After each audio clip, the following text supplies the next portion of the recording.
What is going on, comic book gang? My name is Jancy, aka Year of the Collector, and I'm back again with another episode of Thoughts and Reviews. This time, I want to go over West Coast Avengers #1 by Gerry Duggan as the writer, Danny Kim on the pencils, Arthur Hesli on the colors, and Caramagna on the letters. The main covers are done by Ben Harvey, and I think that's pretty much the selling point for this series for anybody that has no idea who the West Coast Avengers are or any of these characters for that matter, because the covers are just that amazing. So if you only know me from my YouTube channel, you never seen like my other content on the other social media platforms, especially on TikTok, you wouldn't know that I am like the biggest Spider-Woman fan you will encounter in the comic book industry. and listen, I'm not overstating that, okay? So eventually I was gonna make some Spider-Woman content again, and to not overdo it, I'm just gonna review West Coast Avengers as a Spider-Woman fan, right? With that POV. So you've been warned. Here we go. My thoughts and reviews on it. As far as the shine and the spotlight go in this series, at least on issue #1, the writer Gerry Duggan pretty much shared the love.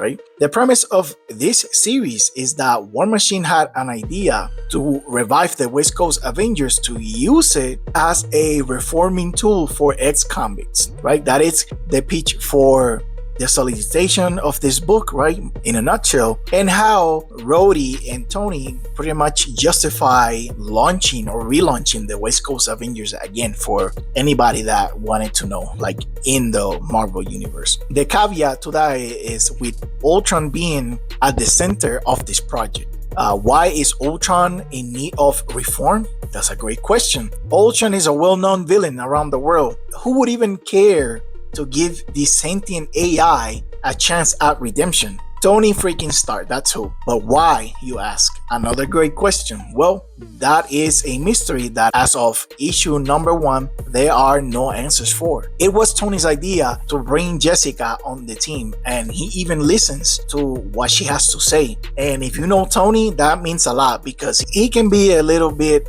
full of himself sometimes, and it's kind of hard to like get to him when like his mind is set. But Iron Man sees Jessica as a reform hero, and this is true in many ways, because Jessica first started as a child soldier for Hydra, right? We're gonna go down memory lane here really quick. Brief history of Jessica Drew, the Spider-Woman, for those not in the know. Jessica Drew first started as a child soldier for Hydra, and after deserting the terrorist organization, she found her way into righteousness, right? Into being a good guy, if you will. The other reason Spider-Woman needed to reform herself was because of the Skrull secret invasion, right? If you never heard of it, this is one of those all-time great Marvel event story where Veranki, the queen of the Skrulls, posed as Jessica Drew. The name and image of Spider-Woman was destroyed for years to come. Civilians and heroes alike were not sure if they could trust her. This new situation that she was in, to no fault of her own, weighed heavily on Jessica Drew, to the point where she even considered quitting life, if you know what I mean. Hence why I think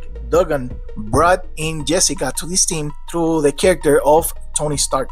Duggan can build on Jessica being a seasoned veteran, but also a sort of expert on rebranding or rebuilding yourself as a hero, because like I said, she has been through a lot and she is still here, still standing. And I don't know, 10, 15 years after the Secret Invasion, both in the comic book community, in the real world, and in Marvel Universe, when people see Spider-Woman, they don't instantly think of the Secret Invasion anymore. So that's a testament to the writing of the character, because there's been other characters that something happened for them or to them during a one story, and then that's how they remember forever, both in canon and in the real world. Now, as a Jessica Drew fan, I have to address the elephant on the room.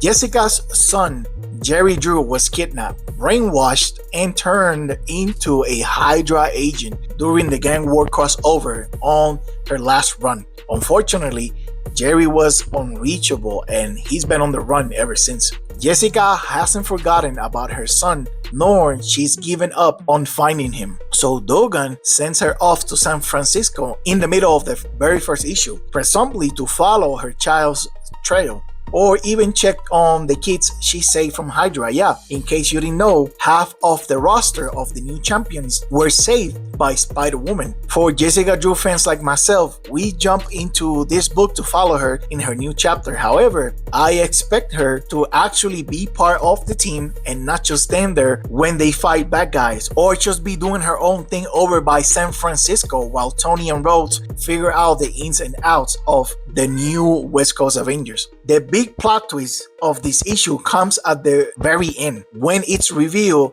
there's another Ultron running around. He calls himself the One. To kind of contrast the other Ultron that's hanging around with the heroes, who technically wants to be another superhero, this one is a cult leader. Oh yes, he calls it the Gospel of Ultron, and he is gaining followers by fixing them up with some of his own technology. Nothing nefarious going on here, right? Just one Ultron creating an army of religious zealots. What could go wrong?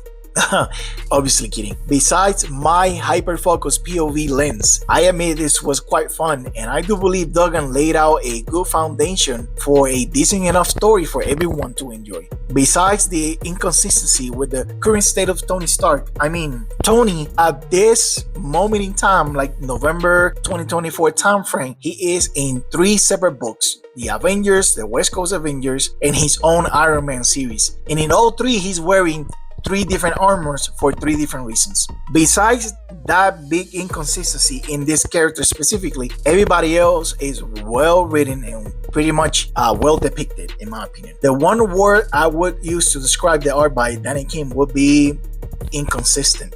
There are some good, great looking panels even throughout the issue, but there are some panels that look, and I'm sorry to say this, unfinished or just not consistent with the quality of the rest of the book. Like one page will look incredibly detailed and, energetic and pretty sharp, a lot of, crazy line work, but then on the next page you'll have a panel or even a full page lacking like shading, texture, or even details in the background or the character themselves. On the other hand, the coloring by Arthur Hesli really makes this book come to life.